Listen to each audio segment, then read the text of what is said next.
Hello viewers, welcome back to yet another episode. So today we are going to have a very interesting topic, but before we get into those details, kindly remember to share, subscribe and comment. So let's first get to know our guest and what she does. Habari yako? Mzuri sana. Karibu sana. Thank you so much. What's your name? My name is Lucy, aka Liz Sean. Yeah. So what do you do? Okay, I work at a school. I work in a school that is based in Witaithie. The school is called Bridge International Academies. It's a chain of schools, but we have a branch in Witaithie, and that's where I work in administrative position. Okay. Yeah. So 2022, there was a study that was done by Nation Media Group ambayo ilisema most young men between the age of 28 who are supposed to be settling down in marriage wamekataa kuoa kabisa. What do you think is the problem? Okay. There could be so many factors leading to that. One, maybe the guys are not ready to take up responsibilities, and that is something that is facing so many guys outside there. You find that most guys don't want to take up responsibilities in marriage. They don't want to even also most of them maybe they've gotten mixed up in other issues. Maybe mtu amegrow, umekuwa mkubwa, unapata ameponda raha sana, so they are not ready to settle. That is one. On the other side, maybe also the ladies are making it difficult for them maybe to make such decisions. You find that even ladies outside here, they're not ready to get set to settle. Most of them just want to kuponda raha. Yani hiyo ndo it's a daily thing for them. So you find that most men hawako willing to commit, and also most of the ladies are not willing to settle down. Okay. Yeah. What makes someone feel that you're ready now to settle? Financial stability. Most of the men napata someone says I'll maybe get married the moment I'll have my own house, the moment I'll be able to buy a car, or the moment I'll be able maybe to do something that is going to ensure that I have that financial stability. So they don't want to commit as early as maybe when they are struggling, they still feel that maybe they are not able to make ends meet. So maybe for most of them, yeah, I think that's a major factor. And also we have also other issues. You find that maybe someone they've gone through so much breakups, they've been able to engage themselves with so many women, so many ladies, so along the run unapata this thing inawachokesha, they don't want to commit anymore. Okay. Yeah. So polygamy imekuwa part and parcel of the African culture. Yeah. But now with Christianity which goes against the same, watu wengi wamekuwa wakienda against polygamy, but tumekuwa tukiona watu wengi siku hizi wana cheat sana. To an extent, most people are even suggesting, so we go the polygamous way. Do you think polygamy is something that we should embrace? Quite a tough one, but I would say this, we are living in different times, and also polygamy has been there even during the ancient times, the biblical times, even the old times, up until now. It's only that people always try to, we've been able to embrace the Western culture so much, and you're forgetting our normal culture. Initially, people would get married to 7 women, 5 women without any problem. It's only because that's something that was accepted in the community. But now, through the embracing the Western culture, unapata mzungu, one wife hivyo, and then so much divorce is happening. Watu wanasema mtu kama mnasumbuana, you cannot settle with them. But initially, that was not the case. So polygamy has always been there, and it will always be there. That now, what narrows down is the fact that each, as a person, as an individual, would you, maybe as a lady, would you be willing to be married as a second wife or a first wife, for instance? As a man, are you ready to take up the responsibility of maybe handling 2 to 3, 4 wives? It's a question of personal choice. But polygamy is always there. It will always be there. I don't say that I support, but because the population of women is larger compared to that of the men. So you find that it would be better if maybe if a man is able to handle 2 women or so, 2 to 3 women, they can be able to settle with them, and they're able to take care of them, and life continues. Because in as much as we may not be able to support polygamy, someone may be married to one wife, but then anauma nje. So it wouldn't make any sense. So you rather someone who is willing to marry 1 or 2, and they have exposed them, and the 2 are ready and to maybe to be married to that one person.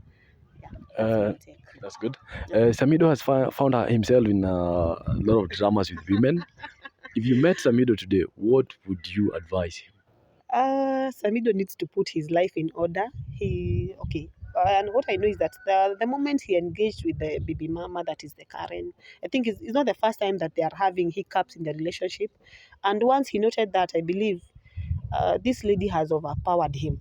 So I don't know how they normally communicate, maybe how they've been putting their lives in order, but I think this lady has messed Samido big time. So I think he's in the rightful position to be able to put this lady in order. Because one, these people are public figures, both of them. Like Samido he's a he's a singer, and at the same time he works in the public docket. We also have Karen. She also works in the public docket representing the youths, but you see the thing that she's doing, I think they're not even representing us in the right way. So I believe the issue, they need to resolve the issues between the two of them, because this person is not even a baby mama. Someone whom you've dated, you've been able to conceive a second kid with the same person. So I believe he needs to put his life in order. That's my take. There are quite a number of couples when you may break up hii mwaka ya 2022. The recent one being Aroboy and Nadia Mokami, sijui kama ni Clout wanachase. And again kuna word fulani imekuwa ikitrend sana, kuoga na kurudi soko. How soon is kuoga na kurudi soko? How soon should you stay single before kurudi soko? Handle issue ya clout chasing kwanza. So clout chasing has been a norm. Kila mtu anatafuta kiki huku nje. You find that these people wanakosa content.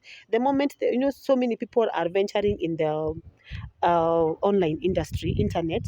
So you find that most of them, they are lacking relevance. So to be able to be relevant, they start finding, coming up with issues due to meachana. I also saw a call there the other time as just miscarriage. You don't even know how true that is. But you find that these people are losing relevance in the society. So they just want to come back, but you find that hawana content. So they just want to come up with issues, we've broken up with this and this. It could be true to some point, because one thing maybe I might blame, especially the celebrities. I would want to blame them for one. These people have really put their lives in the limelight, and this is really affecting them big time, because they are human being like us. It's only that hata mimi I could have been divorced by someone, or we could have parted ways with someone, but for as long as people outside here don't know me, so it's not a big issue at all. But now for their case, since they're celebrities, they're in the limelight, everyone knows about them, their life iko tu wamejianika hivi. I think that's where the problem comes in.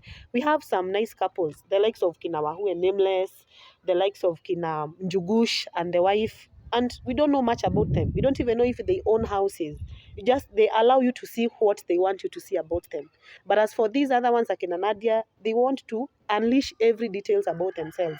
Akipata mtoto, when they are pregnant, they want us to see the baby bumps. So you find that some of these issues, they should limit as celebrities, And I think if maybe in the future I might become one of a celeb person, maybe I would be in the limelight. There are some of the issues about myself I would really want to not to expose, because it's really disheartening to see these things happening. You saw the other time the likes of Pluto and the wife were being trolled whenever they have what do we call them? Maybe they have engagements with other people that are not their spouses. You find that people are saying maybe they've started dating such people. You find that maybe they're being told that such and such a person is the one who is facilitating them. So such issues are not so good. So I think, as for me, I would say they are to blame for whatever things that are happening to their lives, whatever trolls they are taking from other people who are really their fans, and it's not heading to the right direction. Then there was part B of the question. Kindly, you had said About kuoga na kurudi soko. Kuoga na kurudi soko. So how soon is kuoga na kurudi soko? We live in a rotten world, especially in these times, but there is nothing like kuoga na kurudi soko. Huyo mtu labda hata amekuwa tu soko, but soko ni chafu na alishachafua, so anataka tu kuchafua zaidi. Unapata mtu amepata akona huyu ameintroduce the other one, after a while ameintroduce another one. So I think this is especially for the ladies, it doesn't look so good. I know for the men, sitaki kusema kuna hiyo kasumba, the male chauvinism part of it, but I really wouldn't support like the fact that you introduce this person, you've not even healed, and within a period of time you've introduced another person. So Kuoga na kurudi soko is a question of personal choice. Kuna mtu ambaye 1 week ameoga amerudi soko, kuna yule labda atajipatia time ahil arudi soko, but also it depends with the depth of the relationship. Kama mlikuwa in a very deep relationship, maybe that has even involved the raising of kids, moving on kidogo inaweza kuwa issue, not unless there were issues in that marriage or in that particular relationship. But how soon kuoga soko, at least give yourself time so that usilete ile baggage, don't carry the baggage from the previous relationship to the current one. Yeah, that's what I believe in. Okay, so kuna msanii anaitwa Justina the 2020 mwenye limba 2020 Justina Siokau. So juzi ameongeza the size of the bum and then she's single. Do you think your bum itamsaidia kukaa kwa ndoa? As I would say, like the previous question you had asked about clout chasing, I think she's also an example of a clout chaser, and I think she just wants to take the direction of with this lady Vera Sidika and the likes. So I think anatafuta kiki tu, because just the other day she was also telling us that she wants to get married to Ringtone Apoko. So sometimes I don't understand this lady, yeah, with her the way she's doing things. So I think it's just a part of cloud chasing and trying to be relevant to other people. Yeah. Finally kuna hawa wasanii fulani 2022 wameonekana wakifanya kitu wanaitanga cross dressing, whereby wanavaa nguo za kike, the likes of Eric Amondi, kuna Kinuthia and many. What is your take on these content creators?